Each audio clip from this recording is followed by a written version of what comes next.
Hello and welcome again to Summit, another brand new edition of the program. I am Jumoke Michaels. Today we're continuing our discussion on State of the Nation.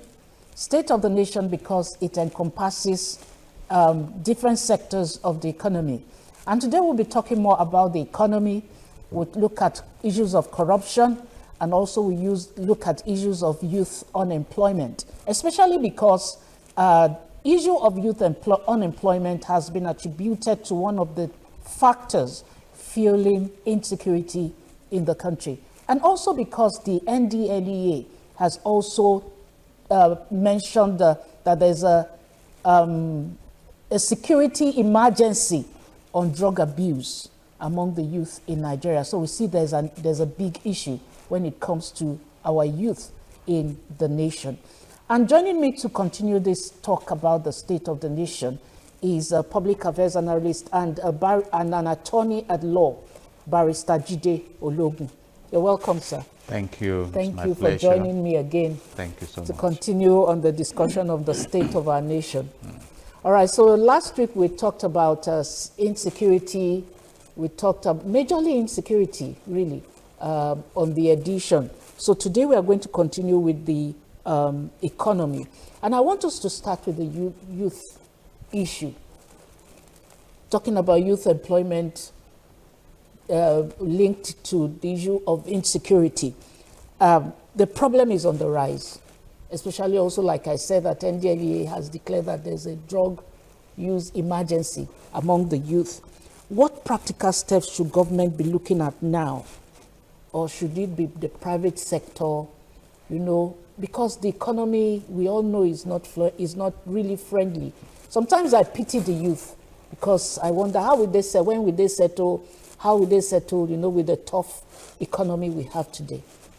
Thank you very much for that brilliant question, and it is a serious concern for us. And that is why I want to start from the point of sustainability. And sustainability means the ability to meet the needs of today without endangering the survival of the future. Sorry, please say that again. How to? The ability of meeting the needs of today without jeopardizing that of the future. You see, and that is why, if you recall, one of the clauses in our former national anthem, that the labor of the heroes past.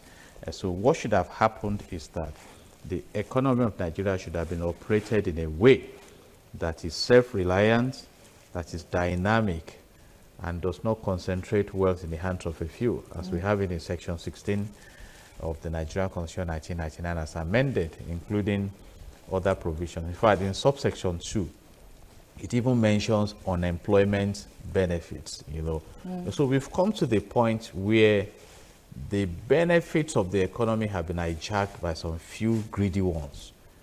So you see investments in education, for instance, which is the starting point, jeopardized to the point that ASU has been perpetually going in and out of strike, the education infrastructure not invested in. So it appears as if the political structure is the one that is taking the huge amount of what should have been invested. And when you have that and you fail to develop your youth, you open them up to crime.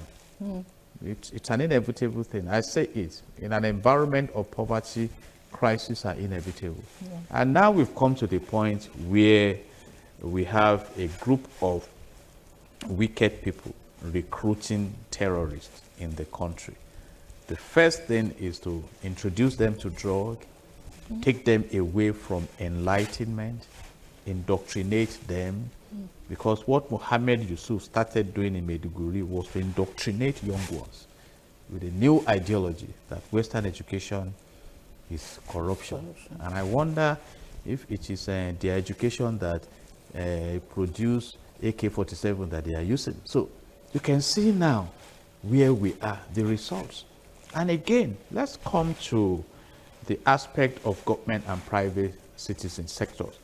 It's a collaboration. Parents must pay the school fees of their children. For those who want to go either to public schools or private institutions. So how much are the school fees now? And that's why some of us, when we start reading about, oh, inflation is dropping, please, I want any school in Nigeria to come out now and say we have reduced our school fees in the last 2 years. So you find parents struggling in an economy where the minimum wage is 70,000 naira, I think about $34 US dollars per month. You see, and children must go to school where the pump price of petroleum is about 920 naira per liter. So you talk about transport cost, cost of food. Yes, the cost of rice is going down, but rice is just one of many. the many meals that we have to eat. So cost of rent, accommodation. And what we have in section 16 of the Nigerian Constitution 1999 as amended, particularly subsection 2D, is that affordable housing should be provided, affordable food, care for the old, reasonable living minimum wage, unemployment benefits, care for the disabled, for all citizens. You see, so why won't we have the crisis we have? And if we do not industrialize, how do we provide the employment needed? In those days when we were younger, even when on holidays, there were vacation jobs. I recall it was my father who said, no, you are the last born. You won't go for vacation job. Face your studies. My senior ones, they were making money. I remember. Yeah. You see, but here we are right now. If you post a vacancy now for 17 openings, you can be sure that minimum of 1,700 will apply. For one position. Exactly. So, and that's why we have this issue of JAPA. So when you begin to lose the sense of patriotism and begin to feel that your government doesn't care about you, crime is a waiting bus stop. You know what the president said, that Nigerian youths should be recruited into the army or the military in general as a whole. Trust Nigerians, they've been making all manner of content on social media concerning that they should allow their own children to first of all join the military. Let them take the first steps and let them see. Then who won't go die. So is that a step in the right direction coming from the government? Thank you for this. Why I'm smiling. I said this on an international TV. And when I left, I said, Jide, that's your statement. I mean, how far? Because what I said was that the National Assembly members should go and bring their children from abroad and first enlist them before others will come.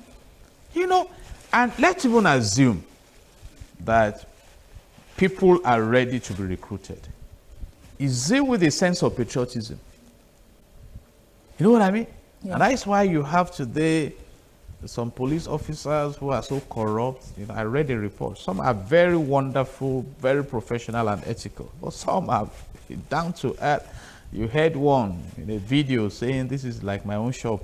If you like, go and report to, I read a very sad report of a citizen who came back from abroad and was traveling to, I think, Edo or Delta State, and a custom officer killed him because of 5,000 naira bribe that he demanded. You see, so now, when you are talking of recruiting, what crops of mines are you recruiting? Already, the system is infiltrated. So let's learn from other countries. That's why I respect the United States of America. In the US, if you meet military personnel at the airport, they are given premium attention. They are highly respected because the price they pay for securing the nation is valued. You see, do we have same here? How much do they earn? I read a report. Some retirees now are threatening to protest nude. Naked there protest. Was a protest last week of retirees. Yes. From the, I think it's police, something from the military arm though. Exactly. So ASU is crying. Medical doctors are crying. And yet we have those who earn 21 million naira per month. I read around midnight, yeah, the total indebtedness of Nigeria now is about 152 trillion naira. It was 12.12 trillion naira in March 2015. So can we feel the impact of the money? So these are issues. You develop, you see, when I read about countries that have sustainably moved in the direction of development, you talk of Sweden, you talk of Iceland, you talk of Norway, you talk of New Zealand, you talk of Switzerland. See how they operate. See Germany. The former Chancellor of Germany, Merkel, lived an ordinary life. Nothing flamboyant, nothing. Service. I studied the democracy of Switzerland. It's awesome. There are 3 levels of interventions and collaboration. You have the federal, you have the state, and you have the canton. And that is why in Switzerland, you may have about 13 elections within 5 years. Because even concerning projects like construction of roads, major projects, all the starters must vote in support. So if the federal votes for a road construction, the state votes for it, and canton refuses to vote, that project is not flying. So that's why, and in Switzerland, the interest rate is single digits. You know, and here the CBN just fixed it at 27, and it was supposed to be reviewed, but it's been left at that point. So even access to capital to energize the economy. Look at what Dangote went through to float his refineries and things like that. So we have a serious duty to attend to. The younger ones, you know, I don't want to say they are helpless. I mean, it's okay now. If you now say you want to send your children to private universities, how much? I have 2 daughters there now, and I just thank God. You see, it's not something we should be discussing. Yeah. So, and I say, many would have just told their children, hey, you're on your own. You know, we were discussing off camera. Right now in Lagos, you see women driving buses, these small buses, driving tricycles. It was not so. Women occupied a space of pride. Men, you go out there. Some men are saying that, you also have to. Yeah. Even in the northern part of the country where they have this PUDA system. PUDA system is fast disappearing. There was a time you just find one allergy putting 7 women in the house. They don't see the sunlight. Now they are seeing the sunlight going around, making ends meet. So we need to look at how to restructure our economy. And the section 16 I made reference to is the economic objective of the government under the Constitution, and we have flouted it completely. All right, so even if you look at the economy right now and what this administration has done in the last 2 years that it has been in power, what decisions do you think has had the biggest impact positively now? Let's not even talk negatively, positively on the people. You know, I will say that the renewed hope is applaudable. Even according to government, APC party, Nigeria was at the verge of collapse. Then our president, Asiwaju Bola Ahmed Tinubu, started introducing the reforms, the tax reforms, which of course is expected to be activated by year 2026. Then the removal of fuel subsidy on the first day, which brought more revenue, but I will speak to that. Then the interventions in the forex windows, because before some people are making humongous, a profit, just selling money, Then interventions in the agricultural sector, except that also is challenged by the insecurity. Then the student loan, the support capital for ventures and things like that. All those are there. But let me speak to the issue of removal of fuel subsidy. Mr. President did well by bringing in that revenue. But it was like the money was snatched from the scammers. The tax of it placed on the citizens who now needed to pay humongously for the fuel. And the revenue now transferred to governors who admittedly started earning like ×3 of what they were earning. Yeah. Even at a time, the president spoke to some of the governors that we are giving you money, but we are not taking care of your people. People are complaining. So I think we need to look at that. When you talk of democracy, the attention should be towards the majority of the citizens. Right now, we still have over 130 million citizens under the poverty bracket. So I think that project management aspect, the president should look into it. If you cannot make the governors to deploy what is given to them, to make lives more meaningful for the citizens, they won't admit that you are doing well. And some of these governors are still borrowing, despite what is coming to them. They still have the security vote. And that is, so if they are up and doing, I'm not talking about all of them, some of them, then even if what they have achieved is to secure the environment, imagine that Zamfara has about 1% of insecurity, UB has 2%, Kaduna has 3%, Borno 0, and things like that. Then investments can come. But we still have these problems on the neck of the national. Everybody is shouting Tinubu, Tinubu, Tinubu. And that is why I support the state policing. The National Assembly should come up with a bill, activate the state policing, let each state go and form their structures to secure their environment. If they want to abuse it, so be it. I've said it. If you want to recruit bandits into your police system in your state, recruit them. If you want to recruit kidnappers, recruit them. So that states that are secured will come and start enjoying huge investments. Look at all the arguments about value-added tax and the derivatives and things like that. Yes, you must be productive to benefit. So these are the issues. So, but when you look at this government critically, would you say you applaud their fight against corruption? No. Okay. I won't do that. I will start with the case of Betta Edu. That's what we call prima facie case in law. I doubt if she denied that the money was mismanaged. But what happened? She was suspended and replaced. Recently, a minister who has benefited so much, all kinds of privileges, was made to resign for forging certificate or whatever. Has he been prosecuted?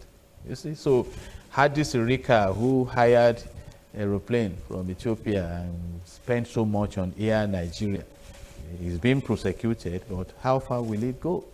Malami is being probed now. The former governor of Sokoto was invited by EFCC. So we hardly go beyond probing. National Assembly is probing NNPC. Right now, the discussion is that NNPC spent about 17.2 trillion naira on pipeline surveillance and things like that, and that they should come out. Who will explain to who? When some of them are even invited to the National Assembly, they snub the National Assembly. So when it comes to fighting corruption, my position is that no. We are not fighting corruption. Absolutely.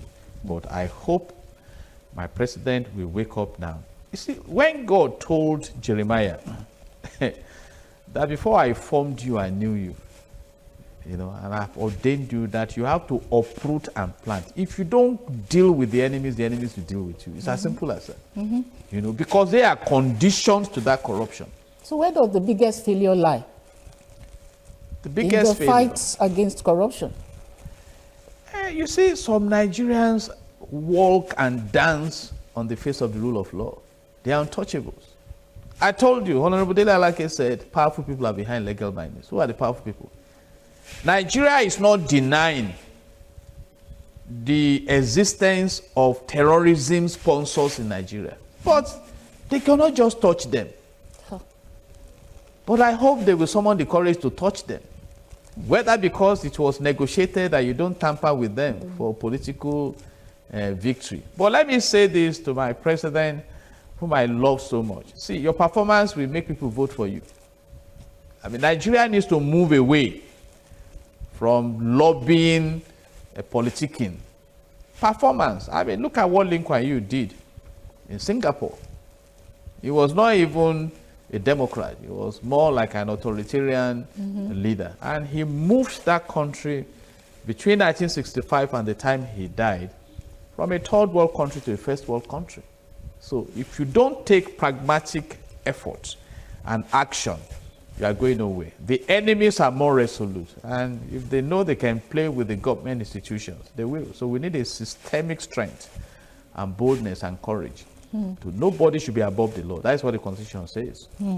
All right, so look, going forward, if you have to advise our lawmakers on what to do, taking the country forward, making life better for Nigerians, you know, at least let's have some form of hope in our journey as bona fide citizens of this country. What would be 3 things that you would like to tell them? Already, we have 2 in Section 14, subsection 2 of the Nigerian Constitution: security and the welfare of the citizens. Can we have available and affordable food in Nigeria, please? Can people eat? Well, they can't go to the and farm. be able to The feed? farmers are That's running the away. security. And people be able to feed their family members, send them to school, clothe them, have access to energy. In my office, I pay like over 100,000 naira per month. Band A. Who needs band A?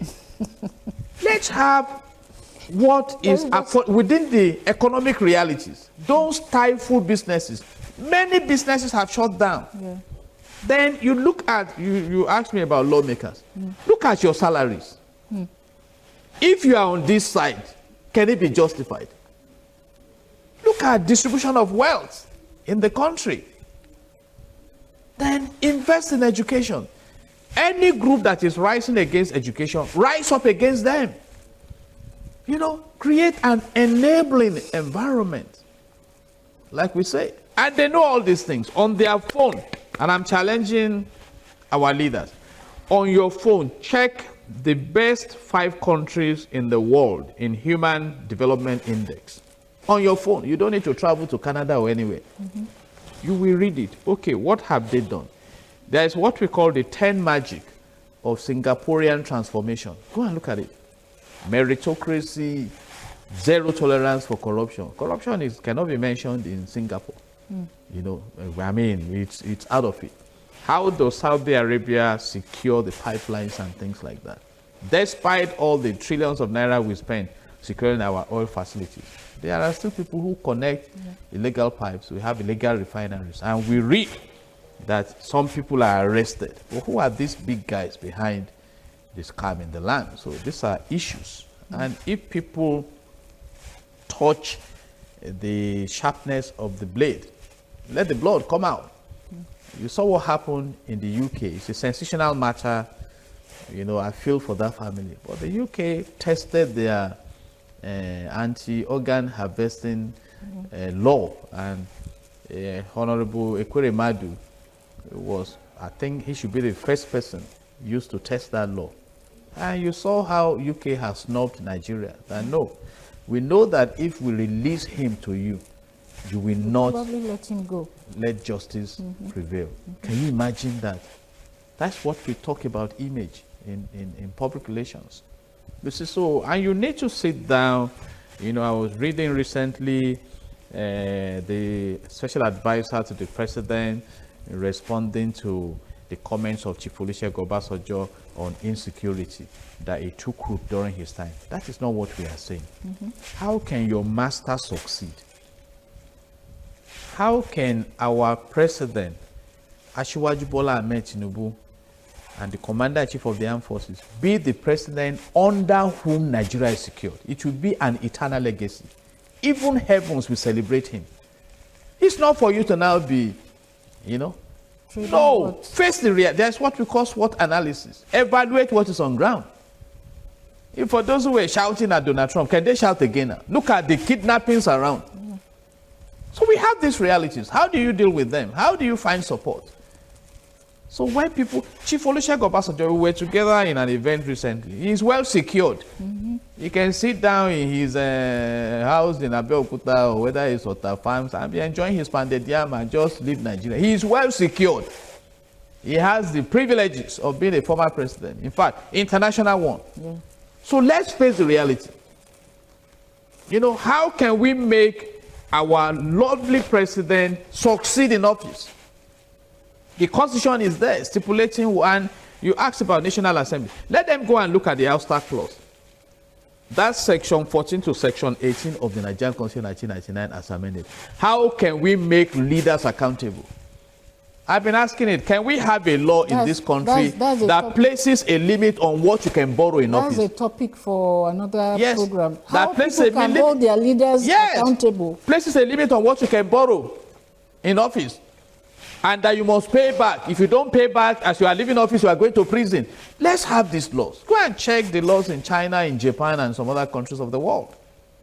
So that we can tame those who come into office by the system we have in place. It's not that they will come and manipulate the system to suit their, their selfish All right, interests. so as we conclude, what would be your candid advice to Nigerians now? You know, we want to have hope. We do. You know, I will just advise that we calm down. You know, that's what I have done personally. And when you talk of hope, hope is made up of 4 letters, all right? The help stands for help, and the H stands for help.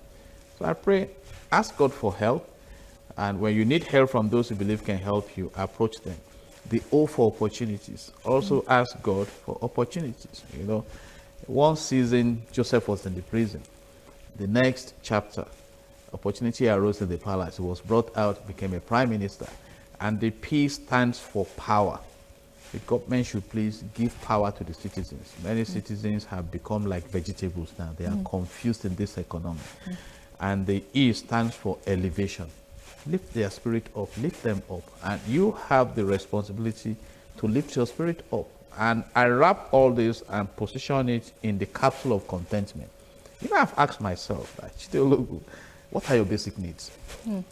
Food, clothing, a place to lay my head, and, you know, have some to be of blessings to the people.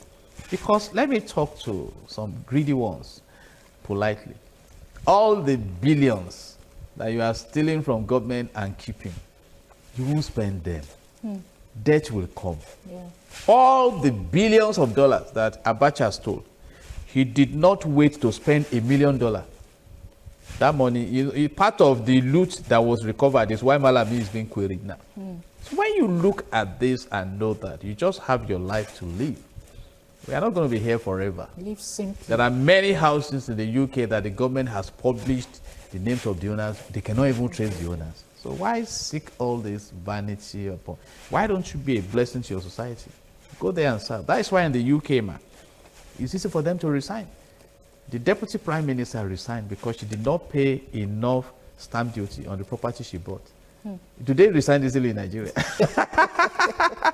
Because life is there for everyone. If you know what you are doing, you have access to the basic amenities. You know, no unnecessary big manism. Exactly. And it's the same in some countries. I was shocked. They said a student, was it in Denmark or somewhere, met the prime minister. I think in a supermarket. She was screaming. And that is who they are there.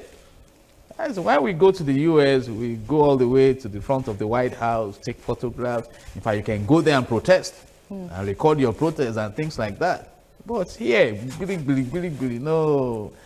You know, so please, let's take life easy. God has promised that he will meet all your needs, but he won't show up for your greed. So check if your life is on the scale of need or greed. If it's what you need, and it's because God has provided what you need that you are still alive. Yeah. But for greed, you are on your own. So please, our leaders should please. You cannot impress God, you know. All right. Thank you so much, sir. And that's a good place to conclude the discussion this morning. Let's live contented lives. Be happy with what you have. and live within your means, really, and be a blessing to others, especially because we are in the Christmas season. Let's share with those who don't have around us. Let's make somebody happy, make people happy within your capacity. And of course, there are blessings in giving. So let's share with others. We'll go on to, thank you so much, sir. God bless Nigeria. All right, so we'll go on to the last segment of the program like we always do, showcasing development in Lagos State. Please enjoy that package and join us again for another edition of Summit. I am Jumoke Michaels. Bye-bye.